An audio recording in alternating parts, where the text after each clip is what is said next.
What's up, YouTube, and welcome to my pickups video for the month of January 2022. What can I say? It was another slow month of pickups. Did not do any travel. The weather has been pretty cold and disgusting in St. Louis for the last month. Not a whole lot of snow, but just really not pleasant weather to be out and about traveling.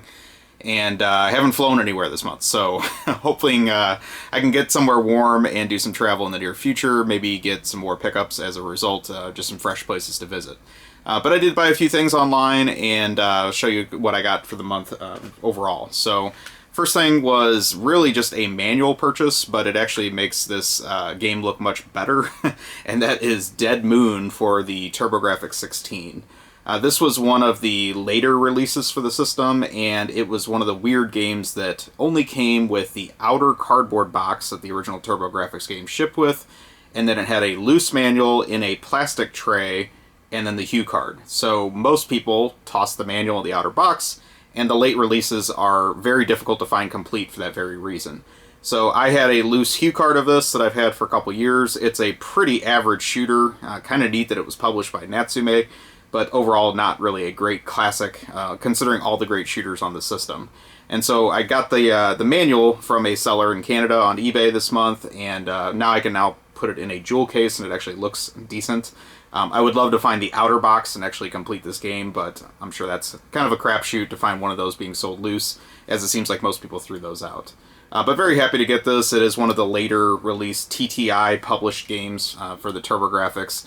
And, again, unfortunately, those late release games came in kind of a weird packaging variant. I wish they had just kept the jewel case piece and had full artwork on that and then just ditched the outer cardboard box. But, it is what it is. So, nice to get this one a little closer to complete and at least be able to put it in a jewel case versus just having a loose hue card on the shelf. So, definitely happy to find that. My big find for the month, at least a game that I've been chasing for years. This is one that even back in the day, I never came across this game cheap.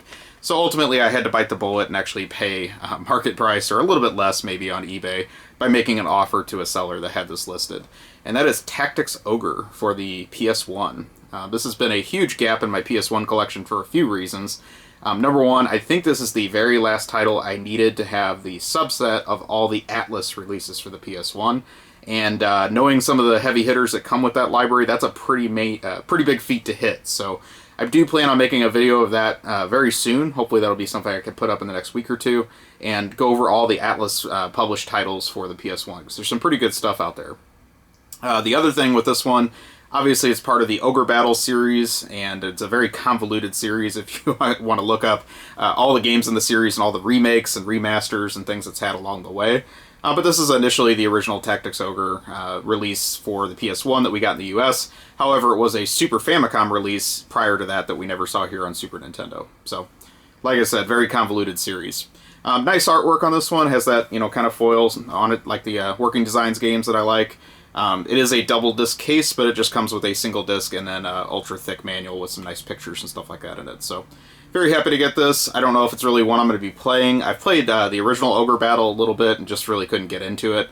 I've got it on the PS1 as well as the Super Nintendo, so I don't know. Just a game probably I need to go back to and play a little bit more. I might enjoy it, but haven't really put any time into this one yet. So very happy to get this off my list, just to complete that Atlus subset. And then again, this is a game like even back in the day I never found, in a $5 bin or anything like that. So it's really been a thorn in my side for a long time. I'm really happy to get that off my list. The other thing I got this month is for the PS1 as well.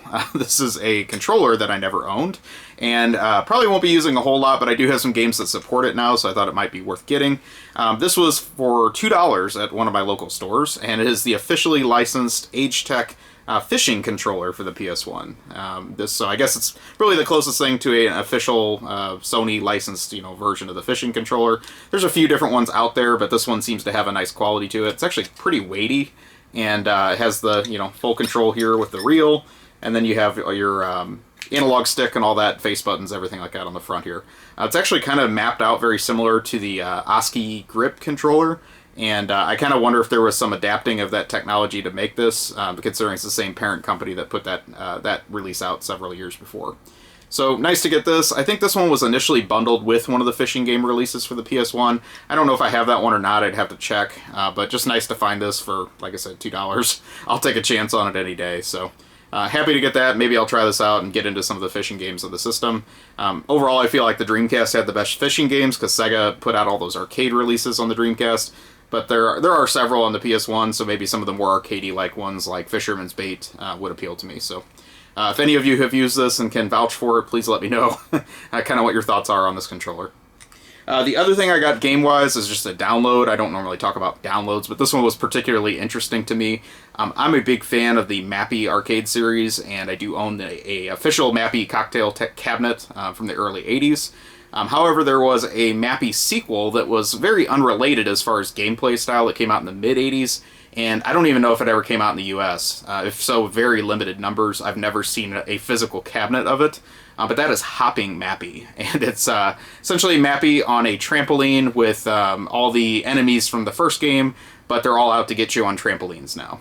It is now available. It's a recent release in the Hamster Arcade series, whatever they call that, and I've been playing it quite a bit. I'm now ranked number 124 in the world in Hopping Mappy as far as the PS4 leaderboard. So you could take me on if you want. It's kind of an interesting game in that the scoring is actually extremely low. Like, a score of 5,000 points is considered very high in this game. But I'm really enjoying it, and definitely recommend it if you guys want to check out something different. I'm hoping eventually all those Hamster releases will get official, physical release. Maybe they'll do some compilations of some of those. Limited run, that'd be a perfect thing for you guys to contract and license to have that, but somebody should put those out. I just think there's so many cool classic arcade games that are now being brought as downloads, but it'd be great to see some of those come out physically as well. So, thought I'd mention that. The very last thing I got this month was something that I just needed for gaming related, and that is a probe, would be the best way to put this.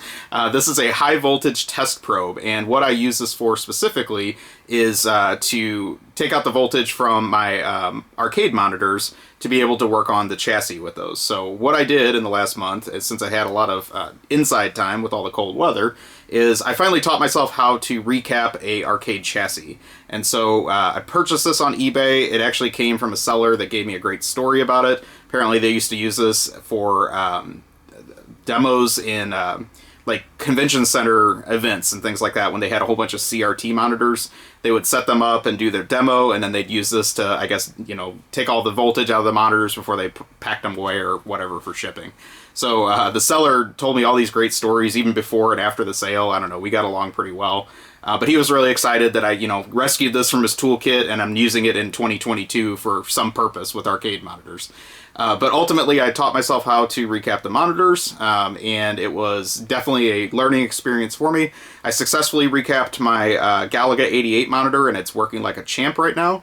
And I'm super excited about that because I was having issues with the monitor for the last few years and fretting about who I could get to work on it. So very happy to get my feet wet with that. I also recapped one of my Sega Astro Cities that was giving me trouble. It did bring the monitor back to life, but it does still have a couple other issues, so I do see a few other things that I might want to replace on the chassis that could bring that one fully back to life as well, but I've definitely made progress. This was a big learning curve for me. If you've never done any of this kind of work, you definitely want one of these. It is going to keep you much safer. You do not want to electrocute yourself. You don't have to necessarily buy a vintage one like this. They do make modern ones as well, but I thought this would be like a time-tested, approved one that you could use. So if you're interested, feel free to shoot me a comment. I can elaborate more on this, but definitely something I did a lot of reading on over the month, and had a very rewarding result seeing that one monitor come back to life fully, and now I can enjoy my Galaga 88 cabinet. So that about does it. Like I said, very light pickups month, but I had some stories to tell. I thought I'd sprinkle those in. Hopefully you liked. Please take a moment, like, comment, subscribe. Let me know what you think, and I will talk to you soon. Have a great day or night, wherever you are.